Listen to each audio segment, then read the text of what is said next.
Hi everyone, welcome to episode 13 of the Shape of My Heart Knitting Podcast. I'm Flaminia, a knitter from Italy, and today I would like to spend a bit of time with you talking about my knitting projects as usual.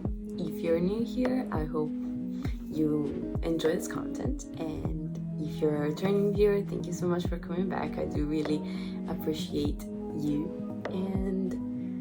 But today I don't have a garment finished object to show you, and as I do these podcasts like every 2 weeks or so, it's kind of hard to pretend to have one garment finished object every episode I do. So, and also if you have been here before, you may have noticed that I changed my thumbnail for my podcast. I think I want to keep the new one.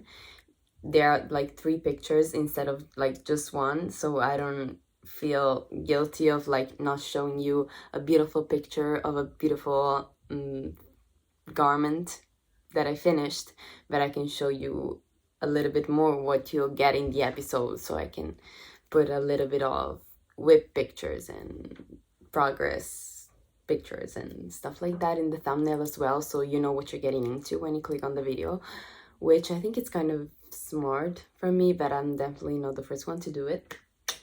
But yeah, so as today I don't have a garment to show you, I'll show you what I'm wearing, and it is my Marseille Sweater by Petit Knit, and I knitted this one I think this time last year, like October, November time, and I used Drops Extra Fine Merino, which is 100% superwash merino yarn, DK weight. And so there is a little bit of talk right here about this yarn. It is superwash, and I'm not wearing anything underneath this. I'm just wearing my bra, and it's so comfy, and it's not too warm, which is also good, but it keeps you warm. It's not extremely temperature regulating, but it's wool, so it is a little bit temperature regulating, and it is very drapey and comfy, and I am very sensitive to wool personally, and I think that merino slash superwash merino is a very great option for me personally. And yeah, so I'll put up pictures of how this looks like on me. And I don't know if I should put a little bit of elastic in the neckline, or this is just like a normal neckline, but it was a little bit more flat when I knitted, when it was finished. But maybe I don't need to put an elastic in. Yeah, I don't think it's necessary yet. And I've been wearing this a lot, and this yarn peels. Yes. Peels a lot. Yes. It's kind of hard to get rid of the peels completely, and so it's kind of hard to keep this looking fresh and new, and to keep it fresh and new. But honestly, I think it looks quite nice. I de-peel this a lot, and there is an end that it's trying to get out. But let me try to, you can see there is a little bit of fuzz that will probably turn into peels. But I have an electric razor thingy to depeel my sweaters, and it's very easy to use it, so I think it's worth it, honestly. And also, if you noticed, we got back to the origins. This is the setup of episode 1 of this podcast, and I don't know, I feel kind of nostalgic, honestly. And yeah, but I think overall this sweater is a win-win because I wear it a lot in the end. So and yeah, let's get into the finished objects. They're both accessories, and I don't know which one to show you first. Maybe this one's. I finished a pair of penny gloves inspired fingerless gloves. They are knitted in recycled cashmere, like Cashmir X. The yarn is called Cashmir X, and it is by the brand Mondial, which is an Italian yarn brand, I think. And this yarn is recycled, like 97% recycled cashmere and 3% recycled wool. This is how they look like on my hands. I had leftovers from a sweater that I knitted my brother last year for his birthday, so I didn't want this, like it was a ball, almost a ball and a half of cashmere. I didn't want that to go to waste at all. And I think these took 14 grams or so each, so they are, if you have one on something ball of DK weight cashmere, you can knit them. And this is how they're not very stretchy in the bind off. And also, so what happened, I finished the first one and then I wore them and a stitch in the bind off snapped. So I was kind of mad, but I have one cone of wool in it, British wool, which is very sturdy, and I kind of mended the broken bind off with this. I mean, maybe it's different because I bound off purlwise. Can you see that? Both on the thumb and on the like finger part, and here is where the bind off snapped, so maybe that looks a little bit different, but honestly I don't really care. And so when the time came of doing the second one, I did the bind off like holding together one strand of wool in the British wool, so that I would avoid avoid it breaking, as it is a point of like tension and friction because you have your fingers and you want to move your fingers, all of that. And yeah, it was a very easy and fast project. I knitted them on 3.5 millimeter needles with DK weight yarn, and I just cast it on, knitted a little bit. Then when it came, like when I decided they were long enough, I started like increasing for the thumb, and I did make one left and make one right until I thought the thumb was fit. And then I put the thumb stitches on hold and I cast it on, I think 3 stitches right here, and then finished these, the finger part and the thumb part. And yeah, this yarn peels so much. I will try to find the picture that I took. Basically, I finished both. I de-peeled them, like without wearing them, like they were new, they were finished, and I de-peeled them before blocking, and there was so much peel coming out and they were just finished. So they peel a lot, but I think that maybe cashmere will stop peeling eventually. I really hope so, because if it keeps peeling at this pace, even though it's very soft and very worth it and it feels very luxurious, I'm scared nothing will be left of these, and I will be sad if that was the case. And yeah, I didn't finish these super fast, but I think that like you can totally knit one in a day, even more honestly.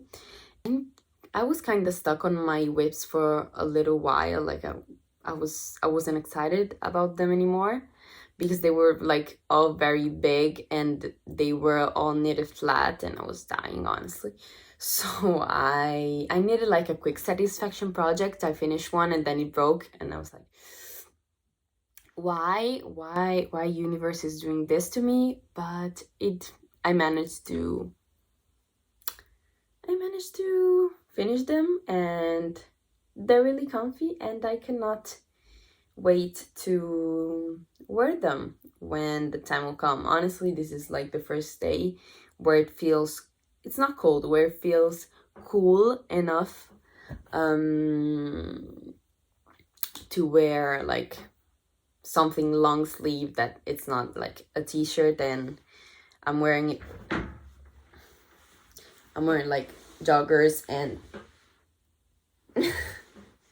fluffy socks. But I mean, I'm not hot, but it's definitely not cold wearing this. But I just want to feel the fall vibes, because here in Italy Falls, I think that we had one of the hottest October months in I don't know how many years. It's just hot. Like, it still goes to over 20 degrees, and I'm kind of bored. But I think that from like this week on, it will remain like around 20 degrees, like from like 15 degrees to 22 or something like that. And like a few days ago, it was like 25, 26 degrees. I'm like, please don't do this to me. Either way, I'm into fall knitting mood, so that's what matters. I don't care about the climate.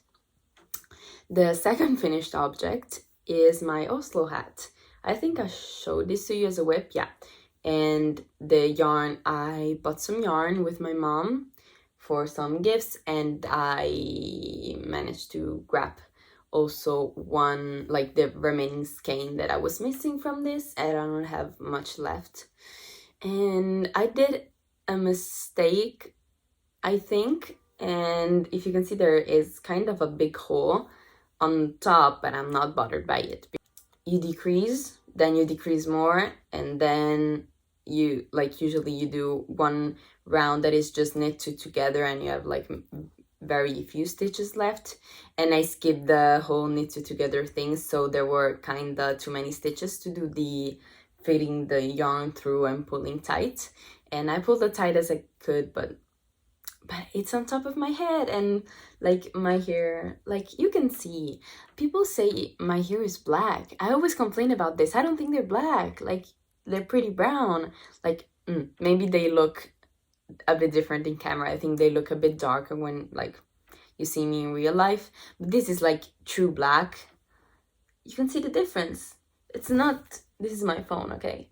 It's not a huge difference, okay? But it is a bit different. And I knitted size woman, I think. Like there are 4 sizes, the 3rd size. And this is how it fits. It's a bit tight, but I think I feel like an egg. I look like an egg, but I like it. I like it. I think I would want to try with my next Oslo hats, because yeah, let's just do Oslo hat as we don't have anything to do in our lives. Let's do Oslo hats. And I think I would like to knit one which is a little bit bigger, because I think that maybe it would look a little bit different. But maybe I'm just making this up. I don't know.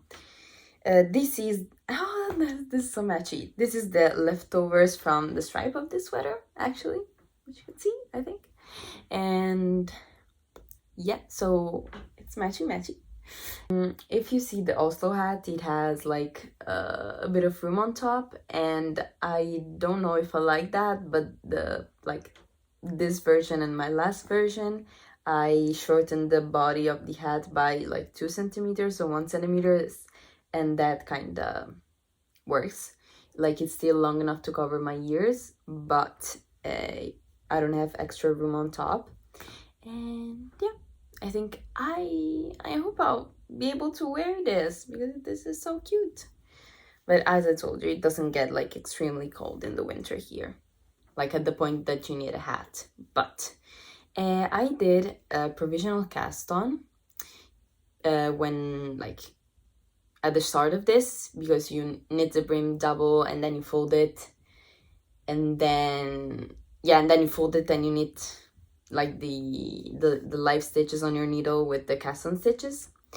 But I think that with the like, this is where, I don't know if you can see, this is where the knit together like row is, and it's pretty seamless and you cannot see them. and it's very non-bulky. In my last version, it's kind of bulky, like I can kind of feel it, that part is particularly bulky, like not uncomfortably so, and not like ugly-ish so. Like it's not ugly, but I can feel it a little bit, and this kind of fixes a little bit the problem, if you want to call it problem again. And yeah. Second, Oslo hat. Oslo hat number 2. Completed and done. So, then let's start from the newest WIP and go back to the things I already casted on that you saw in previous episodes. Yeah, basically, as I told you with my other WIPs, I was getting bored and stuck very much. And so I just wanted like to treat myself and cast on something new and something like more engaging, because these other projects are like just stockinette flat, which I was a bit dying, honestly. I don't enjoy working stockinette very much. I mean, sometimes there are some times in which I do enjoy, like for example, the Oslo hat is just stockinette, but I just work on that when I want the stockinette. This is the project that I enjoy working stockinette on.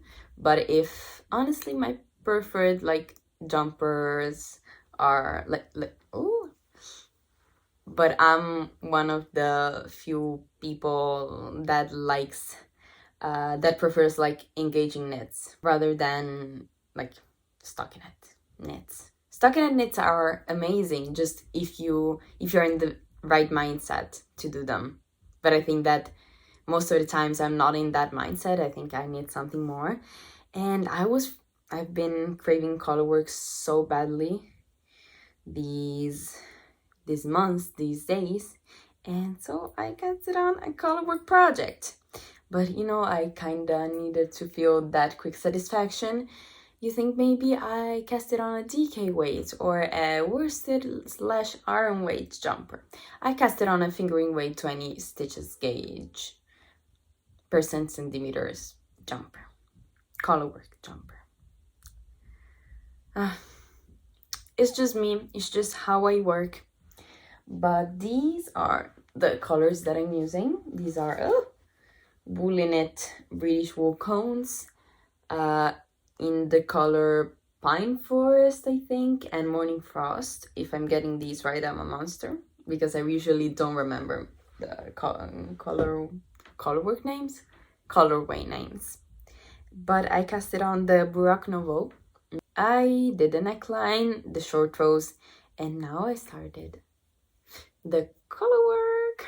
Ah, look how pretty, look how pretty. It is like colorwork rose up like nobody's business, and I'm mad at him because like, can you please stop? Thank you. I need to show you. Look how cute. And that's so pretty. This is so pretty, and like my tension is kind of even. Like rusticals are naturally more suited for colorwork, as they, you know, with like a yarn like this, stitches very much move around as they are like slick and treated so that there is no friction, basically, that is keeping the fabric together.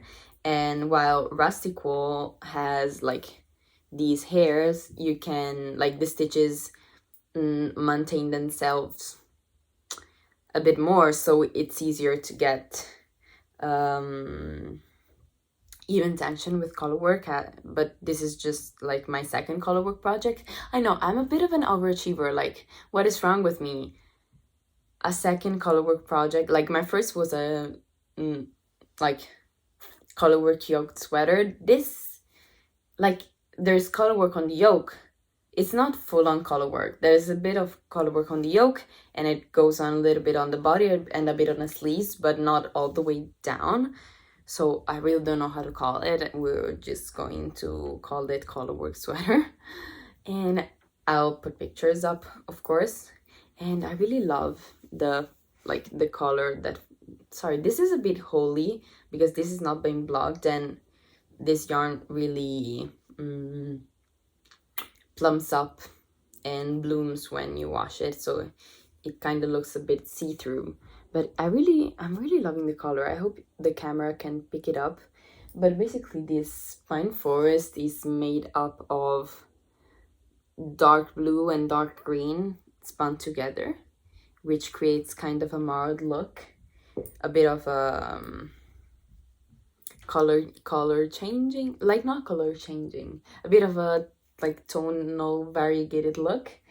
And this does as well. It's like white and gray spun together, but I mean they don't clash with each other. I think they look very, very nice.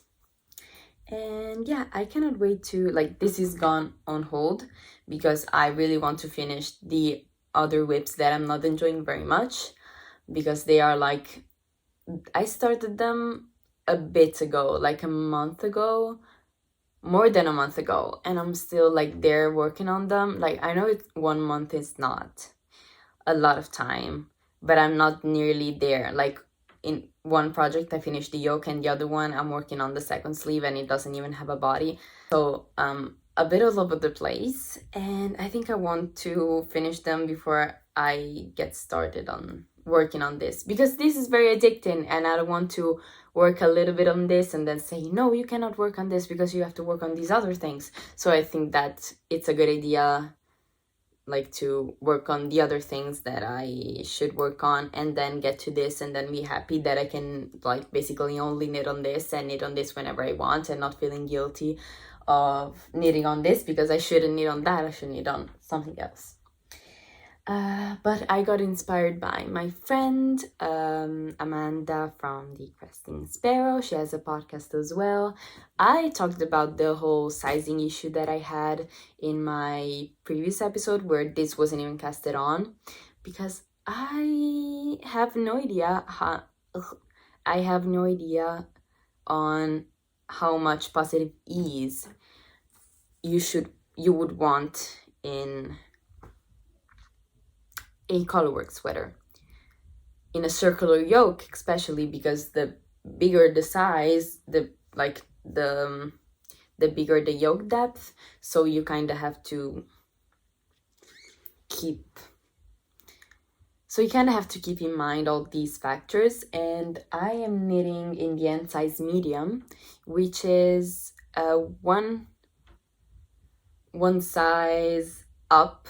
Like, I'm usually a size small in other designers, like, sizing chart thingy. I have a 90, like 90/92 centimeters bust. And I'm usually into size small, I think. But this time I just got into size medium.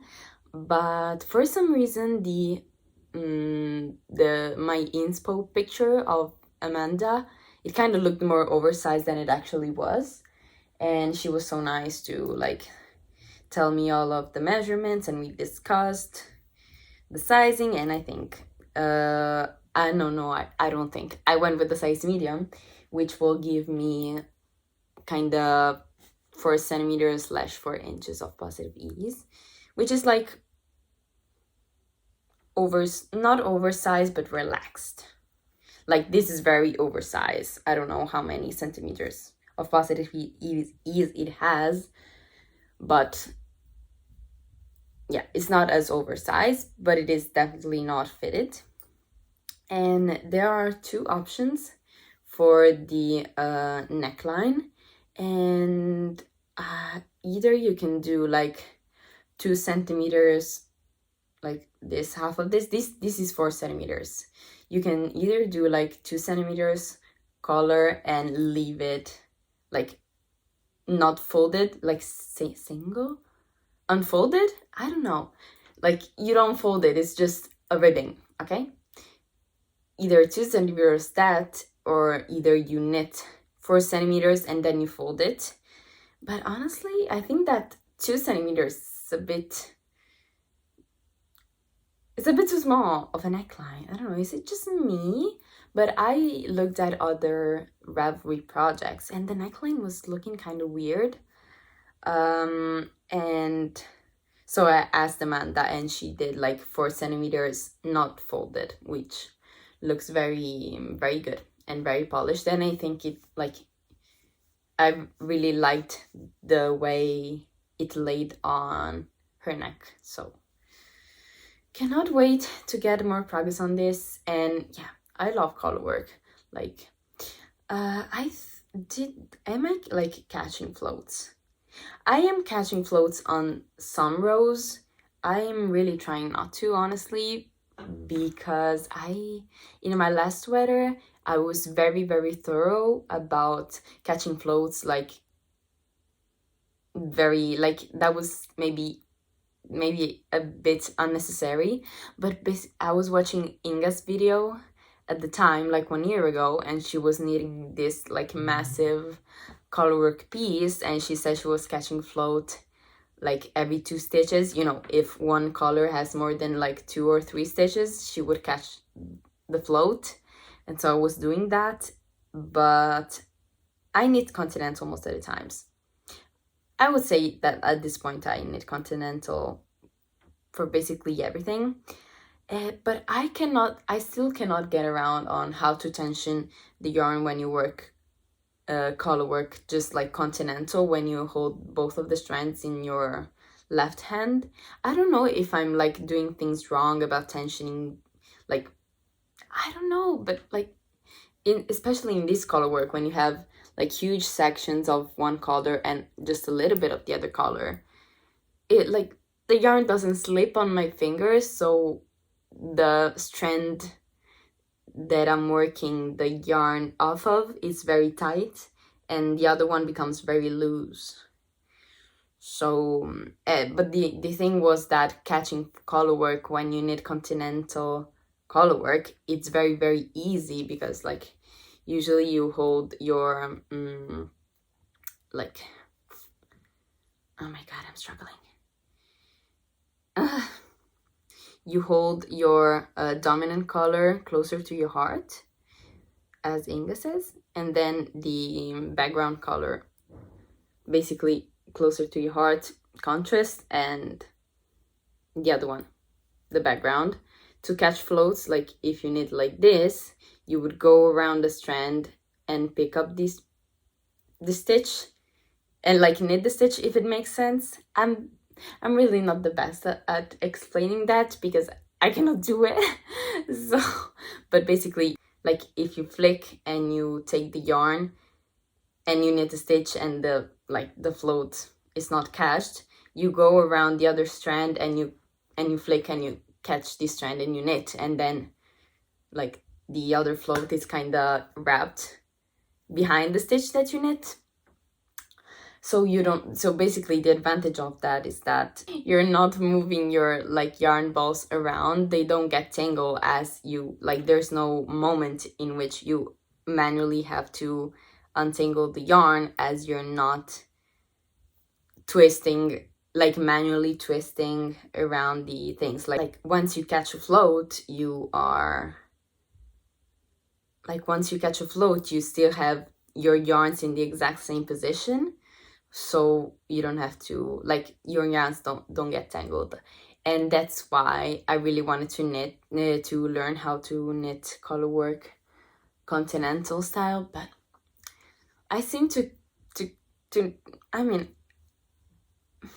I don't know, I felt delusional. So I started doing an easier way, which is two-handed color work, which is, I think, the best way for me. Like, is a bit less fast, but honestly I don't care. I don't want this to be a fast project. I mean, I don't want this to be a slog to knit, because it's already fingering weight, and it will already be a slog to knit, if it makes sense. It won't take like a snap of a finger to get done already, because it's fingering weight. But I think I really like the two-handed method. Like, if you don't know, if you're not familiar, you hold your contrast color continental and you flick it, or you knit continental in your left hand, and then you knit your background color, like your main color, English style. And I learned as an English knitter, so this is really easy for me, because I pretty much mastered both of the knitting styles, so doing them at the same time is not a big deal for me. And I think that, yeah, I think that's my preferred way, because like my mom knits English style always, like she knits continental English style, and how you do it is you drop your yarn every time and you pick it up, and you drop it and you pick it up, which is very time consuming in my opinion. And I think that if you're an English knitter and you're feeling a bit stuck on your color work, I think that, you know, it's just one hand, so you can like dip your toes into continental that way. Not because you have to switch to continental, because like English style is completely fine, I love that as well, but just because like I think it's a bit more efficient than having to put down the strand every time, just because you have two hands and you're holding yarn in each of them. So and one thing I'm doing that basically Inga said this, and I've been doing this ever since my first colorwork project. Once I've knitted every few stitches, I really like pull the yarn. I don't pull the yarn.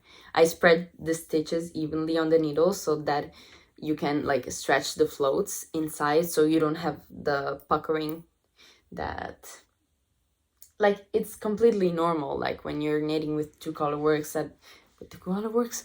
yarns at the same time, it's possible that, like, it's normal, it kind of makes sense, right? And I think that it really does help.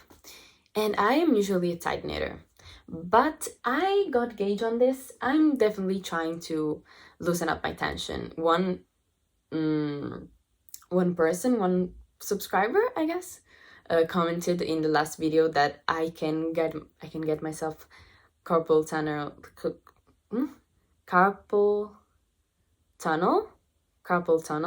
Sorry, that was a bit hard. If my tension is too tight, so I'm trying to loosen up the tension. And as as this is a slower project, I'm really trying, and this made my life so much easier, let me tell you. But I was, with my other project, I was scared to, like, that you could see that I was knitting loosely, but I usually like strangle my needle with the yarn, so that was maybe a bit of an exaggeration, so you cannot really see the difference. Okay, so let's go back to the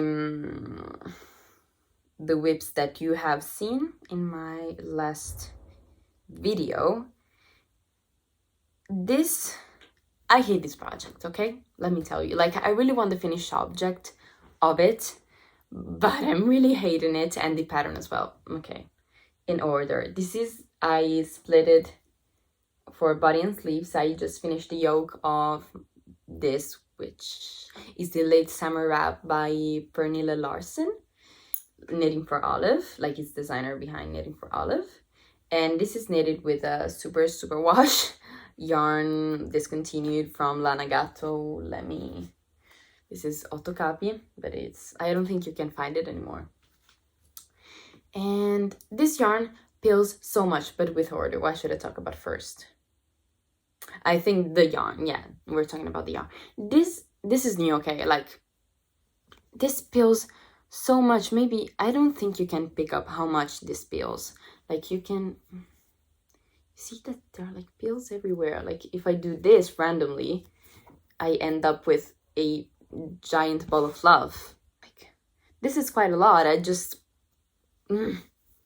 That's a bit of an exaggeration. That's a bit of an too much peeling too soon. But maybe, again, this will eventually, like, once it peels a lot, maybe it will eventually stop peeling. Maybe, I hope so. Either way, this is a wrap style, ballerina core style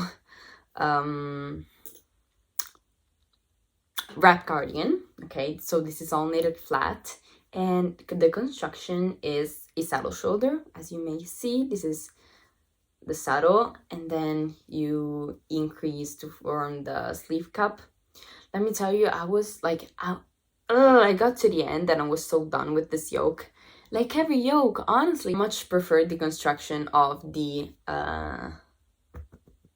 Marseille sweater, because you cast on, you knit down, you pick up, and like you don't have all the stitches of an entire sweater and sleeve on one of just one needle. And every, like, I could maybe do 4 rows in total on this a day, maybe 2 or 3, maybe I just couldn't get even the 4th. So it was a bit hard, and I really don't like the pattern.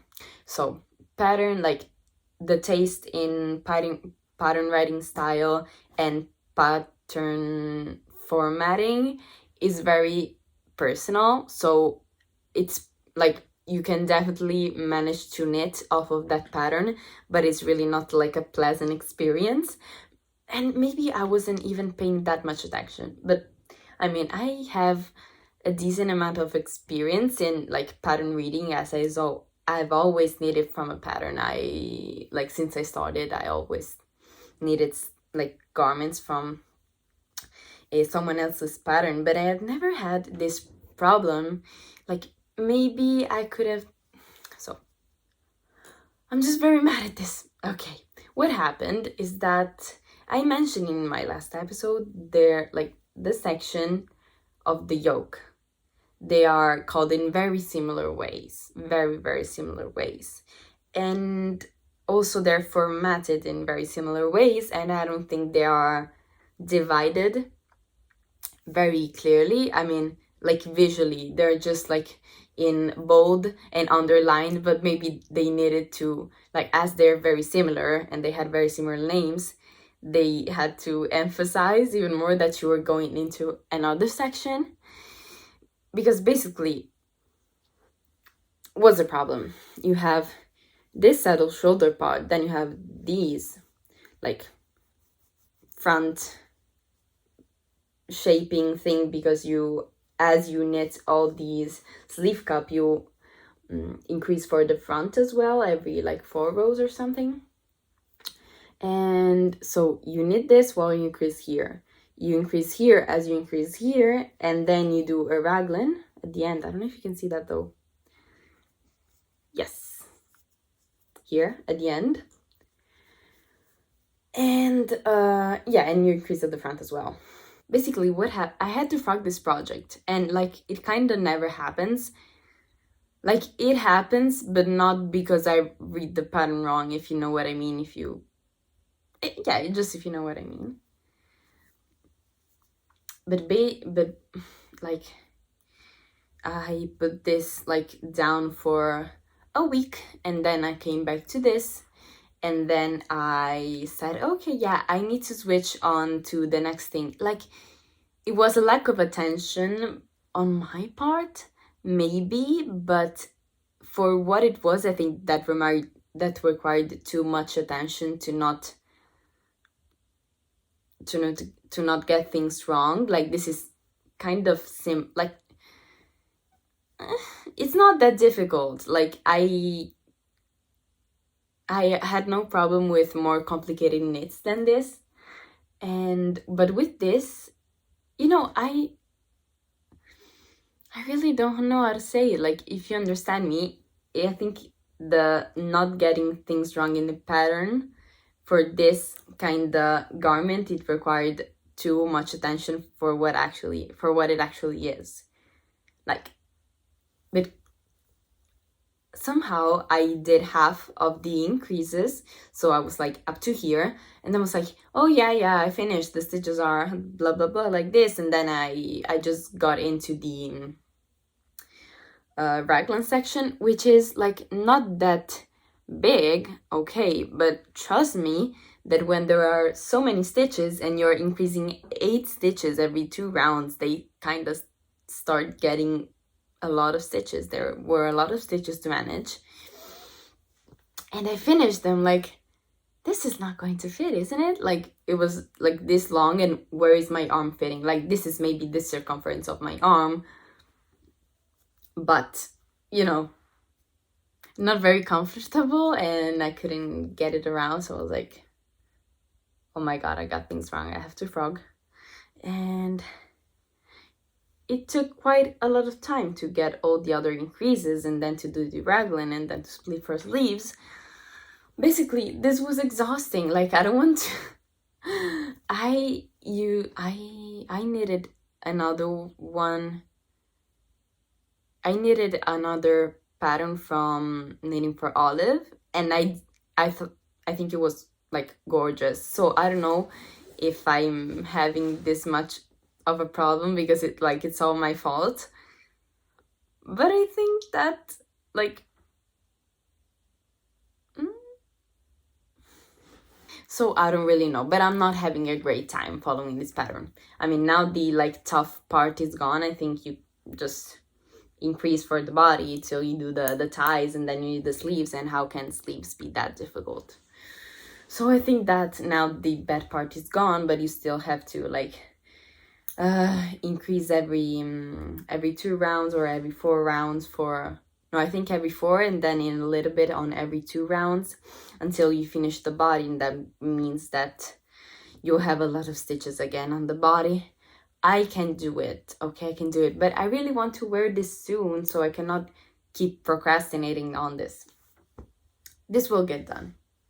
I don't know when it will get done, but it will get done. But I think that what will get done first is the main WIP that I'm working on, which is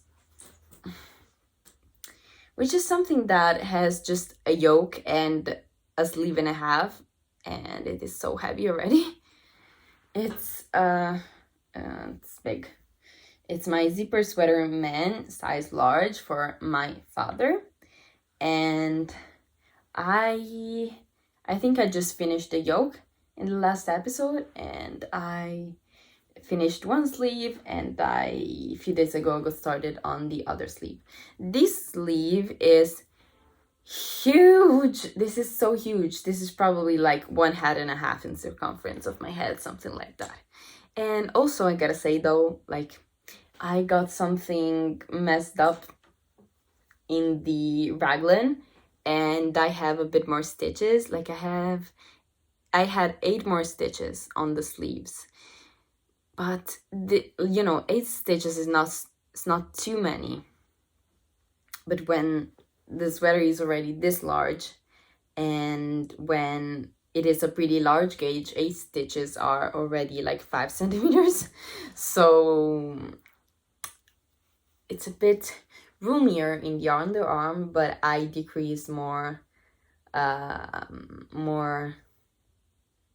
frequently than what the pattern suggested, and I still managed to get the right fit around the lower arm. And yeah, and this is the first sleeve, duh.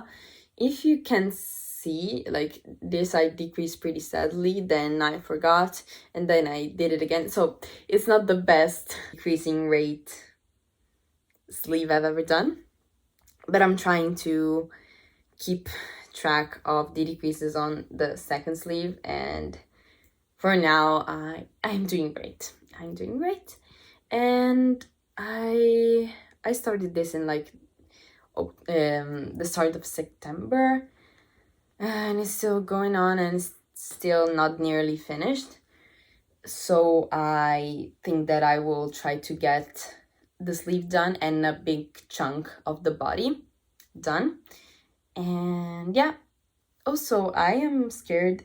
I mean, I don't know if I'm scared. Basically, I have like 2, 4, 6, 8, 9 balls for the body, and I know the body's huge. I know that one ball won't give me many centimeters, but how long does the sweater have to be? Like because I have 100 grams less than what the pattern calls for, but usually Petite Knits like overestimates how much yarn you need. Oh, but maybe I should check Ravelry projects to actually see how much yarn people used, so that I'm less stressed about everything.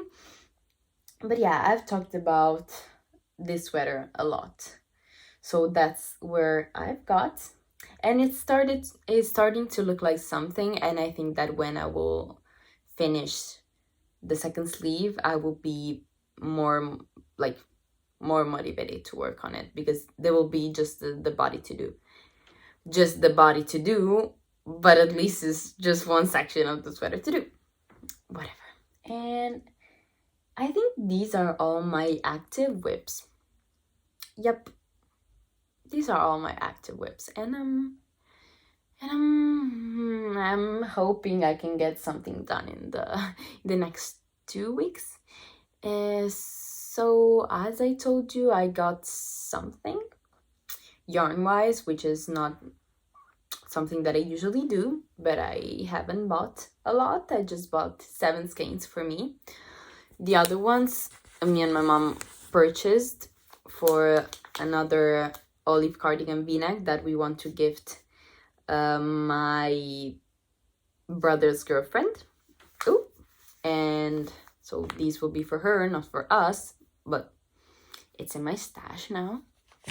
And what it's actually exciting, you know, when you have to like reach the free shipping cost, and then I'm like, yeah, but with this greater quantity, we're not quite reaching the shipping cost yet. I got myself some Drops Daisy to try, which is basically the non-superwash version of the Just Merino Extra Fine. This is a DK weight yarn, and 50 grams equals 110 meters. And it's 100% wool. It says 100% wool over here in the content, but on the label it says 100% extra fine merino wool. So I'm pretty sure this is merino wool and not just like generic wool. And this is super soft and squishy.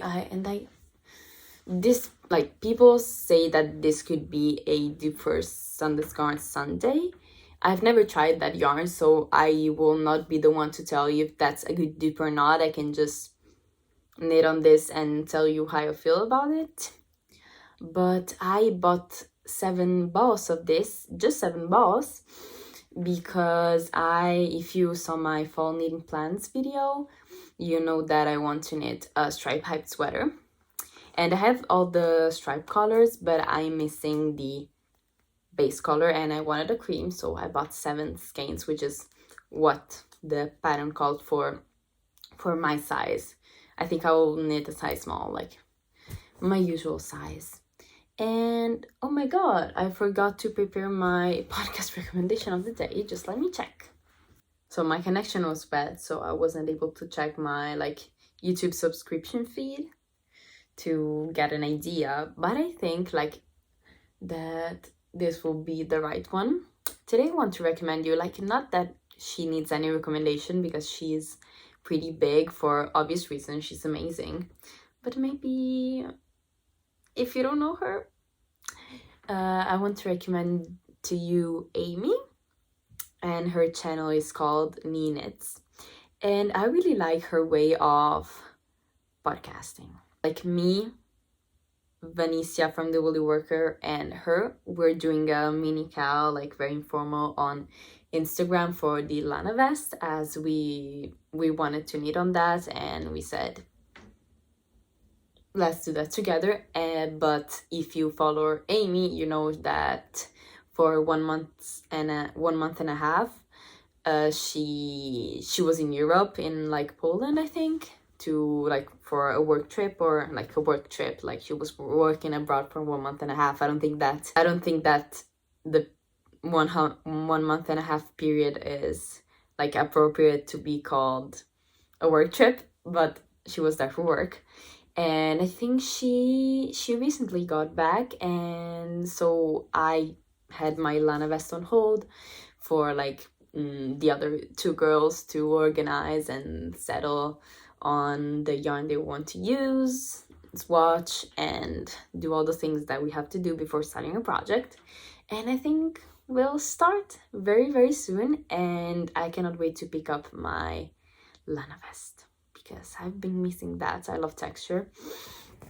And yeah, Amy has a very has a very unique way of podcasting. It's very informative and very detailed, but it's not boring. I mean, not that a very informative podcast is boring, but I don't know, she really lets her personality shine through, even if her way of podcasting is very serious and very put together. I don't know if that's a good way to describe it, but I did my best, pals. So if you want to like more beautiful knitting content, go ahead to her channel. It will be linked in my description box, as always, like every pattern and yarn I mention, and my measurements just in the bottom of the description box, if you think they could be helpful to you in any way, shape, or form, they're there.